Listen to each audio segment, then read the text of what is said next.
Welcome, everybody, to Greg Talks to People, the show where I have to keep my social battery continually on the charger.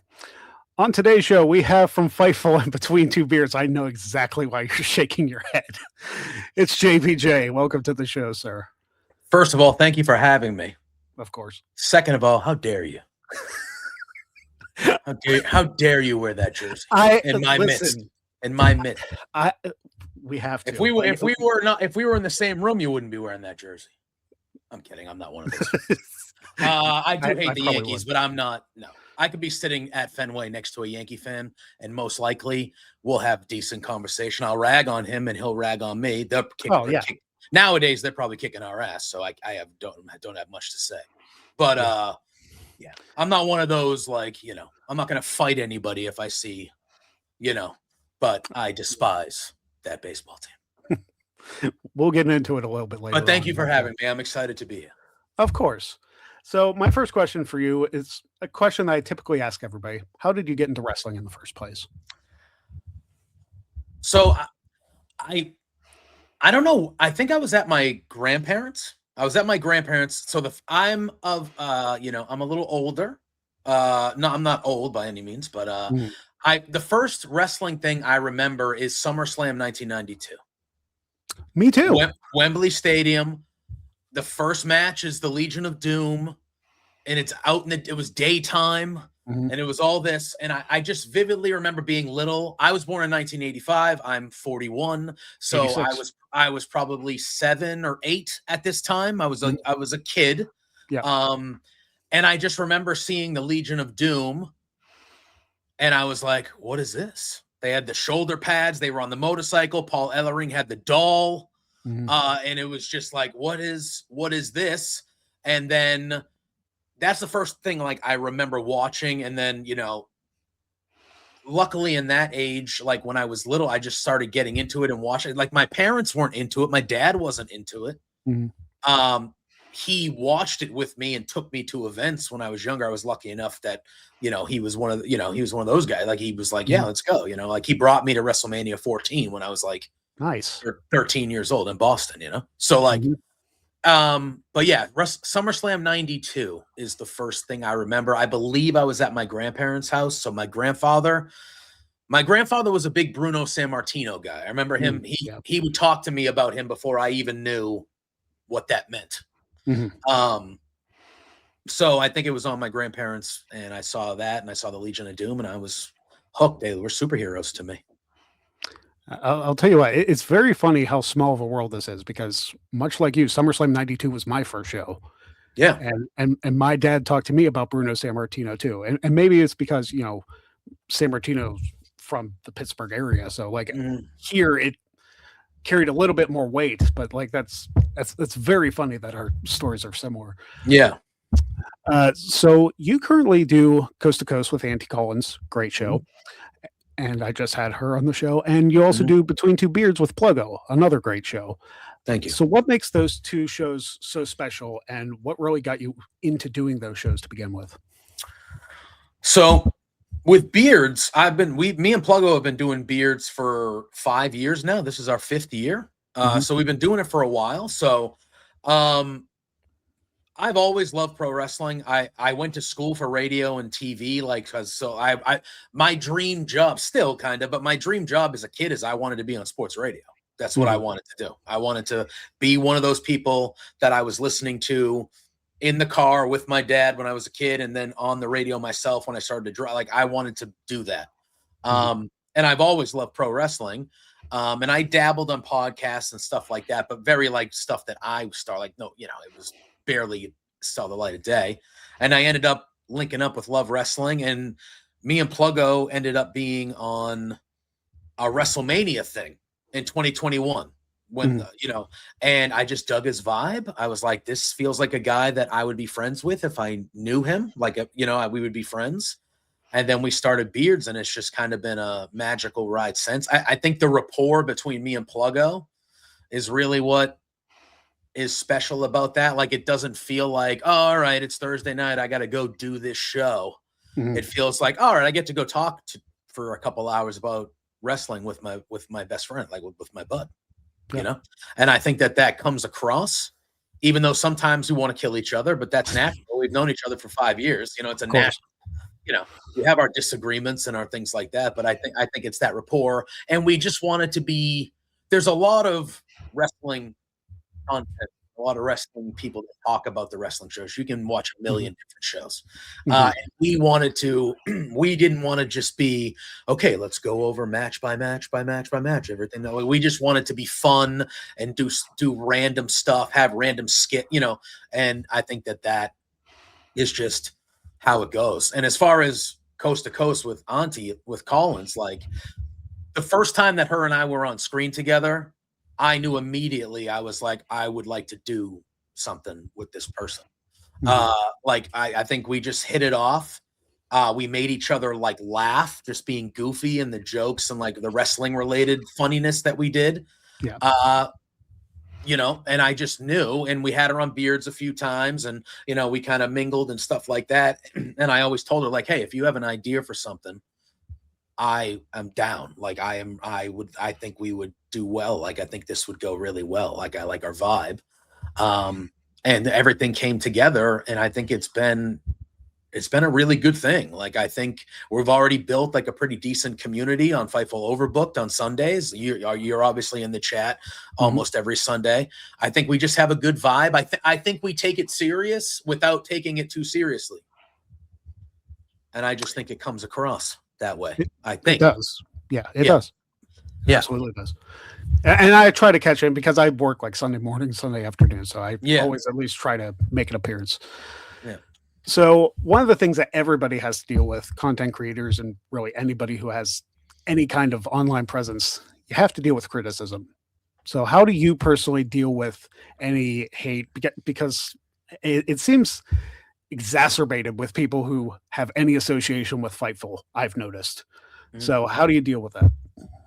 Avoid it completely. No. Listen, I have a oddly enough, and maybe it is because I avoid it and I don't see it. I'm sure there are people out there.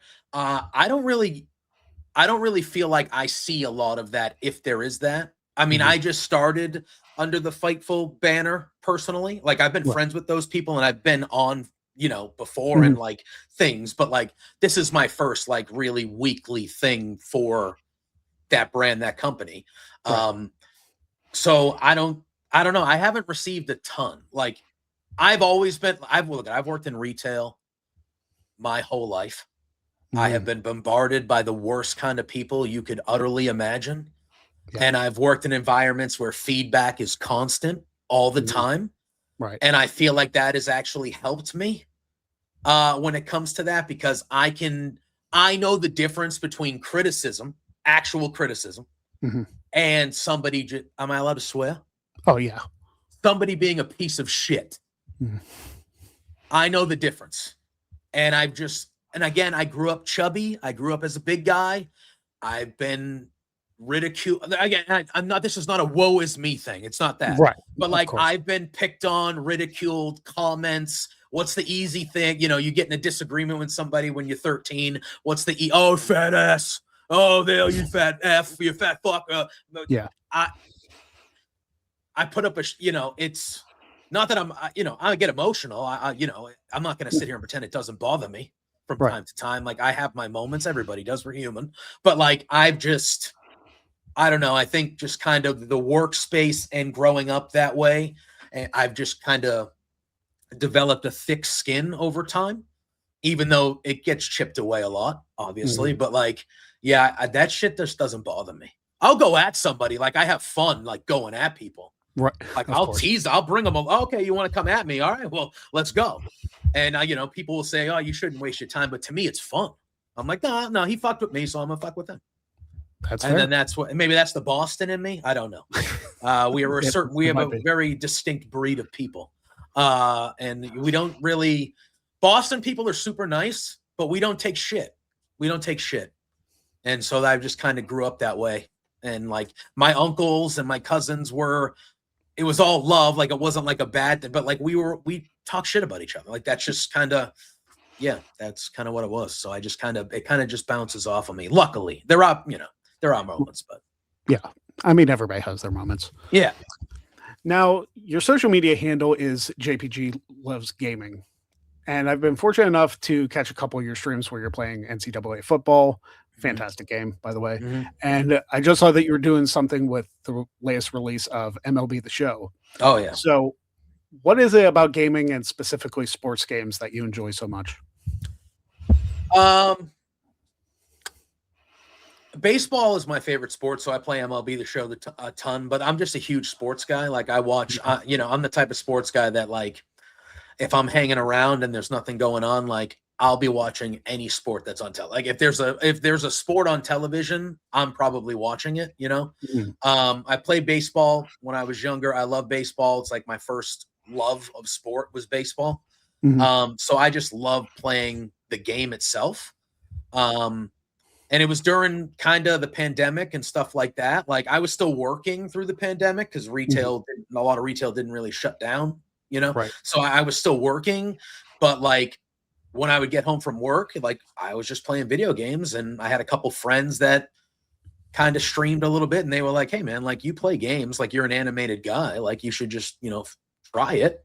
And I Mhm. tried it and it's just a lot of fun. Like that's how I decompress is playing video games. Like a long day of work, I come home and I'm usually sitting in this chair just playing video games for a few hours. And I was like, oh, well, why not see if people want to hang out with me while I do it? And it's kind of hit. The NCAA and the football stuff, that's like leagues I'm in. I'm in like sim leagues of those, Yeah. where you kind of build the team, like you're the general manager of the team. And like growing up as a sports guy, I mean, that would be if a genie came and was like, you get a wish, I'd be like, I want to own the Boston Red Sox. There you go. That'd be ultimate wish. I'd be like, I'd like to own the Boston Red Sox. And like, so like to be able to like do that in a league, like it's just Right. fun, It's the boyhood dream, as one man once said. It's funny. Like, if I ever came into a bunch of money, obviously I couldn't afford the Yankees. I'd probably buy the Pirates because I'm sick of how poor they are. They're doing Like, all right this year, though. I mean that, yeah, but it's May, so Yeah, like, but regardless of that, it's terrible ownership. Like yeah, absolutely. them having a decent year has nothing to do. Like there are plenty of bad teams have good years with terrible ownership. So Yeah, catching as much Pittsburgh sports media as I do, like it's just down about the Pirates all the time. It's been that way yeah, since I was a kid. It's like they haven't yeah, made the NL National League Championship since what? early '90s, right? Yeah, early Braves. 90s, 92, I Yeah, think. yeah, something like that.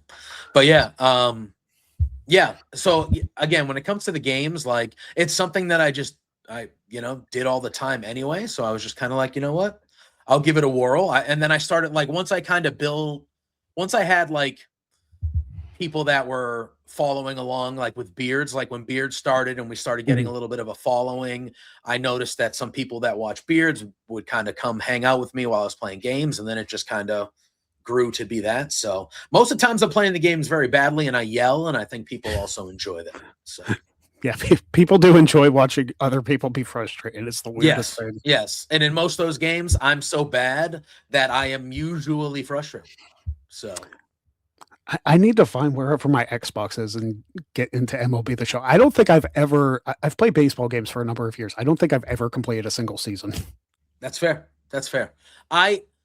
It kind of all, so I'm a big franchise guy. I'm an old Mhm. head, like give me a good franchise. And MLB The Show has made, it's not a perfect game by any means, but like Yeah. it's made the franchise Moses very digestible. You can get through multiple years, not like having to play 1,000 hours of the game and stuff like that. Right. And then I also play the online like card collecting stuff. So there's like always new content coming out and like stuff to grind and do stuff like that. So they do a pretty good job of releasing a lot of content where there's always kind of stuff to play, Mhm. which makes it easy. But like I've been playing baseball game. Like my favorite baseball game of all time is Little League Baseball for NES. Oh. Like that's my favorite. MVP 2005 with Manny on the cover is quite good. Mhm. But yeah, and then I played all the RBI. I've been playing baseball games my RBI whole baseball life. so good. RBI Baseball 3 was I played that shit one I summer. I have played that shit only for 1,000 hours probably. yeah, I've only played the original. Like I never Yeah, got 2 or 3, so yeah. But I, I might be dating myself with this one. Did you ever play Street sports baseball for the Commodore 64. Street sports. I don't think so. I don't think so. Yeah, I the Commodore wasn't a big thing, so yeah. No, I had, you said the Commodore was it, that's not Commodore 64 was like a computer system. It wasn't like okay. It wasn't a console. Okay, yeah. So I've strictly, not for any reason whatsoever, but like I've usually just been a console. Like I don't, even when I'm playing here, I'm not playing on my PC. I'm playing through my console through so like I've always been a console guy. But yeah, dude, I played a ton of baseball games, super bases loaded, like all those baseball games. I would play all of them. And back then you could go to a store and just rent them and just play them, for $5.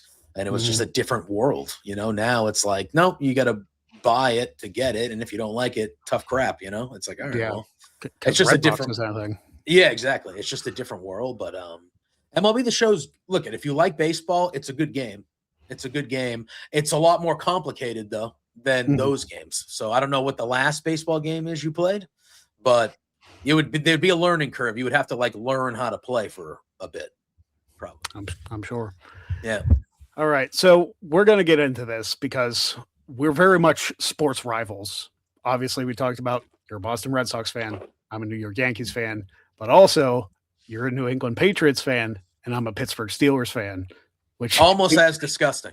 Almost disgusting. You've been very vocal that you don't care for either one of those teams. So my two least favorite sports franchises in all of sports. Yep. I was gonna say if you hate the Penguins and the Fighting Irish, we got little to talk about. Yeah. But how is it interacting with fans of other teams? It's fine. I shit on every other team, but I feel like even when I do so, like, yeah, I'll go after you, but it's not real. Like, you know what I mean? Like, I'm not gonna, there are sports fans that I do. I think you see it all the time. They take it to an extreme where it's like, all right, dude, like, I'm the type of guy that, I work in retail. I work in the coffee industry. I'm the type of guy that, like, if a customer came in and he had a Yankee hat on, I'll give him his coffee. And then I'll be like, hey, next time when you're in here, just wear a different hat. Like I'll say something like that and he'll be like, he'll look at me and I'll be like, have a good one, man. And we'll laugh and he'll leave. You know what I mean? Like that's the type of, I just despise, but again, I don't even think I despise really any of the players on the Yankees. Like what reason do I have?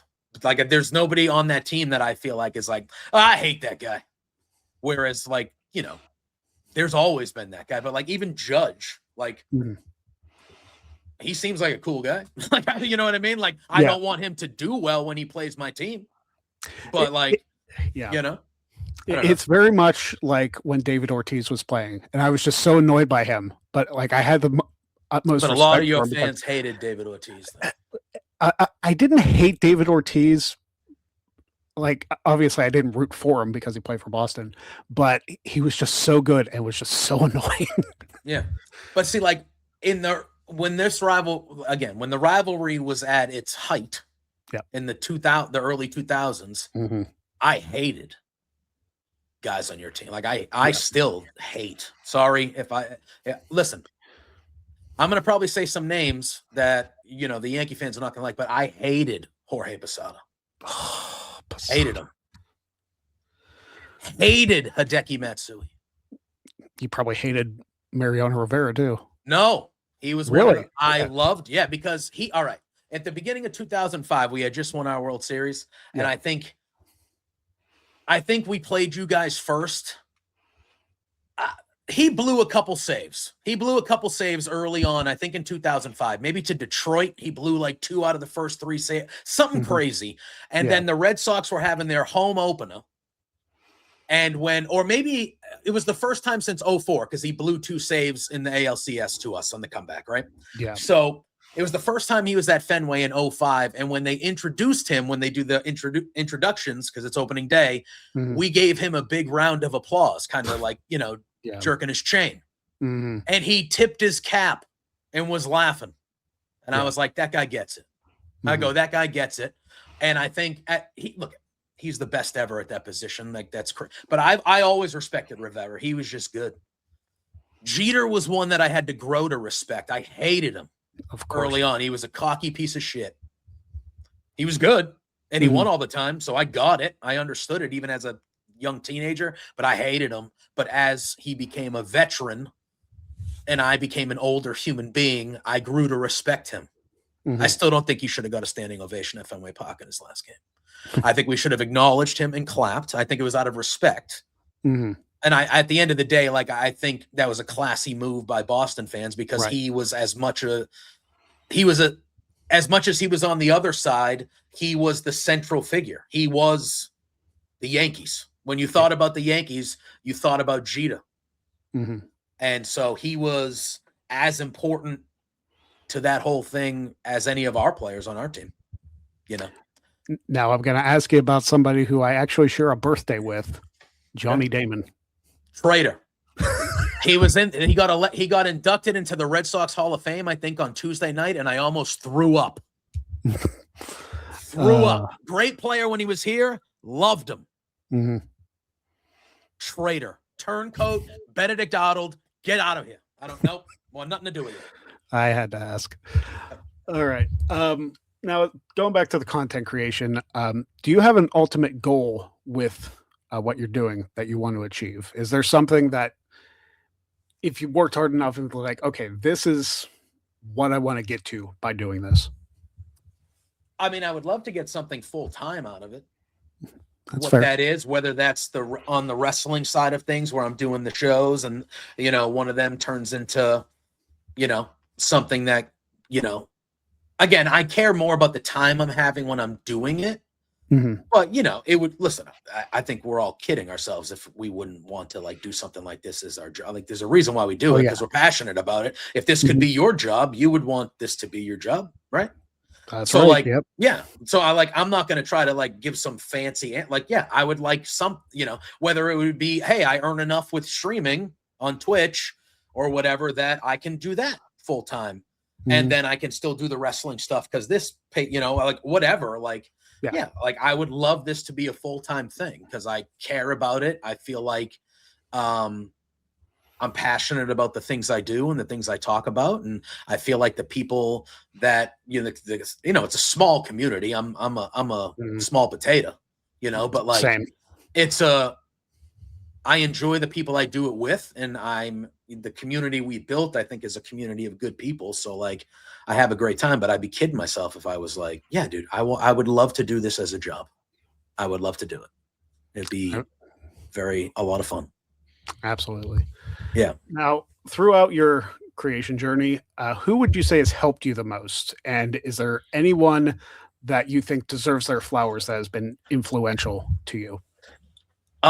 There's a few. I mean, Pluggo obviously has helped me a ton. I think like actually having that core partner, I joke around, I call him my main squeeze, but like, like having that, like, you know, that guy to, you know, bounce things off of. Like we've had the opportunity and we were lucky enough to go cover SummerSlams together, a Royal Rumble together. We've interviewed some great wrestlers, both independent and on, you know, so like having that person to bounce ideas off of has been essential to me. Spencer Love, who runs Love Wrestling, which we have a great independent wrestling company as well, LPW. Like check that out. We're on YouTube and stuff like that. Love Wrestling. Like we got some real good talent. So yeah, we just got some good stuff. But on the content side, listen, I answered in 2021, in January of 2021, I answered a trivia question on Twitter. And then I was asked if I wanted to join a trivia show on Love Wrestling, Quizplex, which is still one of the main shows on our channel. Yep. I did it. I finished. Yes, exactly. I finished second. Still haunts me to this day that I lost. Son of a bitch. But I lost. And then I said, you know what? I'm just going to say it. So I sent a message to Spencer and I said, hey, that was a lot of fun the other night. If you're ever looking for someone to, you know, do a prediction show, or if you want somebody to, you know, whatever, you need a guest spot on like a pay-per-view post show or something, I'd be down to give it a whirl. And he said, "Hey, do you have an hour tomorrow?" I said, "Yeah." He goes, "All right, let's link up on a Zoom." I said, "Okay." And then he offered me, he said, "Hey man, yeah, you want to come work for the site? You can work for the site." Sweet. And he gave me that opportunity.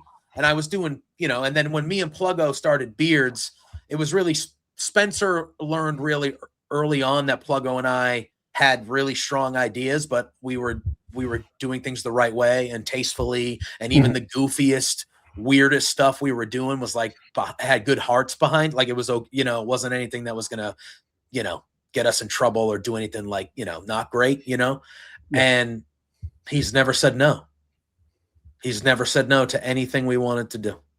And I That's think awesome. and now we don't even have to ask. Like he has, so like that blanket of trust that he gives Pluggo and I would shout him out. And then I just have the people that, that I'm inspired by. I'm inspired by Sean. I'm inspired by Kate. I love Kate. Yeah. I haven't met Kate, but like I've met Sean and hung around with Sean a few times. He's a great guy. Ella J, another one of my absolute favorites. Love Ella. I love Auntie Collins. But we've been lucky enough. I say we, like I'm speaking for Pluggo, but I've been lucky enough to be able to interact with a lot of cool people. You're one of them. And you're all good people, and there, I didn't name a whole bunch of them, but like, that's really that circle. And that, we got people that like reach out to us to be on Beards. That's awesome. Like, that's crazy. You know what I mean? Like I kind of guilted you into doing this. You didn't guilt me. Okay, maybe you guilted me a little, but I was getting around to it. No, I know. I'm just messing with you. But like, but like the fact that we have people that want to like hang out with us and shoot the shit, whether it's live on YouTube or not, like they're just like, yeah, dude. Like, like that's crazy to me. And that's what makes it all, that's so. But yeah, Pluggo, Spencer, and then, Joel Pearl as well. I was lucky to meet him early on. Me, Spencer, and him roomed together at SummerSlam 2021 in Vegas, where Punk returned at AEW that night before. Yeah. And we got to room together, and I picked his brain a lot, and I still do from time to time. Like, I know he's always there to, when I do good stuff, he sends me a message. Hey man, that was good, man. So Joel Pearl as well. Great fella. He still won't defend that Fightful championship, though. Why would you? If they're not forcing you to, why not? State champion. Hey, listen, I've been trivia champion for almost 3,000 days. I'm defending it again here in a couple weeks. That's fair. That's fair. I ain't scared. Yeah. Going back to Quizplex, though, you said you got second place and it haunts you. It does. Hey, I got second place too, but I was facing off against Wheezy Blonde. And people love Wheezy. So another one. I don't blame them. Wheezy Blonde's awesome, but like, yes, yeah. Score-wise, as a competitive person, of course, yeah. I lost to one of the wrestlers in LPW, Canadian Goose, Kyle Shaw, and the reason why I lost is because in the second round, we started talking about the WWF music, like the CDs and the stuff, and he knew the lyrics to one song that I didn't, and I was like, "You got to be kidding me! You got to be kidding me here!" And I ended up that category. Yep, no, didn't work for me. I was like, "Damn," but it's okay. Well, JPJ, thank you so much for joining us. And for those wondering, where can people find you on social media and the internet in general? Yeah, for sure. You can find me everywhere at JPJ Loves Gaming. That is the Twitch handle as well. I do play games on Twitch. MLB The Show is in it just came out a little while ago, so it's mainly that on there. But I watch along to Raw every Monday while we're playing games, Dynamite, most pay-per-views. So I'm usually on there during big wrestling shows. And then whenever else I can during the week. You can find me Between Two Beards Thursday nights, 8 p.m. Eastern on Love Wrestling's YouTube and Twitch. That's Love Wrestling CA as in Canada, because it's based out of Edmonton. And then on Sundays, like you said, Fightful Overbooked, me, Auntie Collins, noon Eastern, coast to coast. We've been doing it for just under 2 months, but we're building a pretty strong community over there. That show's been doing very well. So I'm excited about that and to continue to do that. So that's where you can find me. All right. There you have it. Everybody go check out JPJ on social media, on Fightful Overbooked, Between Two Beards, and Twitch with his gaming. There's a lot of places to find them, so go do that. Thank you all for watching this episode of Greg Talks to People. You can find me on all forms of social media at Greg Cherry Brand. And until next time, be kind to each other.